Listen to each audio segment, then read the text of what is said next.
शिंदेंनी ठाकरेंच्या शिवसेनेच्या 6 खासदारांना फोडत उद्धव ठाकरेंना जोरदार धक्का दिला।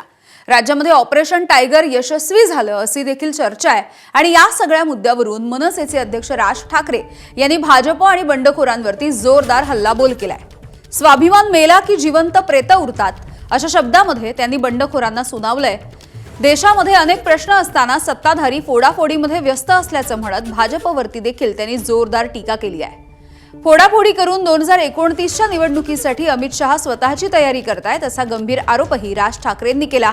दरम्यान राज ठाकरे यांच्या आरोपांना भाजपचे प्रवक्ते नवनाथ बन यांनी उत्तर दिलं। आमची सत्ता कशी टिकेल, वाटेल तेवढे पैसे आम्ही द्यायला तयार आहोत, माणसं विकली जात आहेत। एक जुनं वाक्य आहे ते, स्वाभिमान मेला ना की उरतात फक्त जिवंत प्रेत।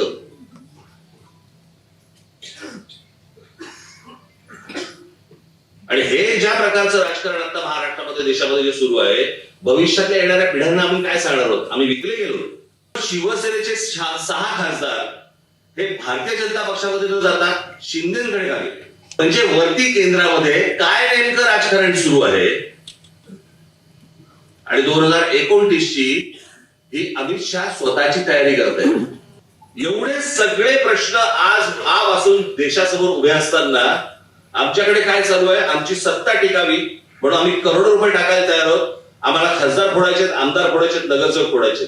आज हे भारतीय जनता पक्षाकडनं सुरू आहे, उद्या दुसऱ्या पक्षांकडनं सुरू होईल।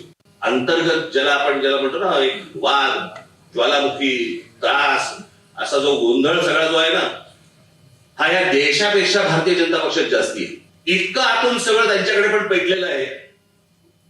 आता फक्त नरेंद्र मोदी आहेत, एक तिकडे एक मॅग्नेट आहे, त्याच्यामुळे सगळं शांत आहे। पण मला असं वाटतं की तुम्ही तयारी करणं गरजेचं आहे।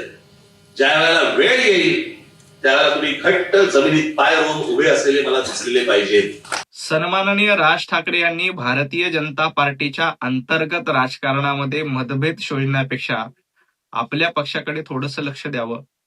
मुळामध्ये आपल्या भाषणाचे मुद्दे संपल्यानंतर अमित भाई शहा यांचं नाव घेतलं की हेडलाईन होते, म्हणून कदाचित अमित भाईंवर अशा पद्धतीची टीका राज ठाकरे यांच्याकडनं केली असेल।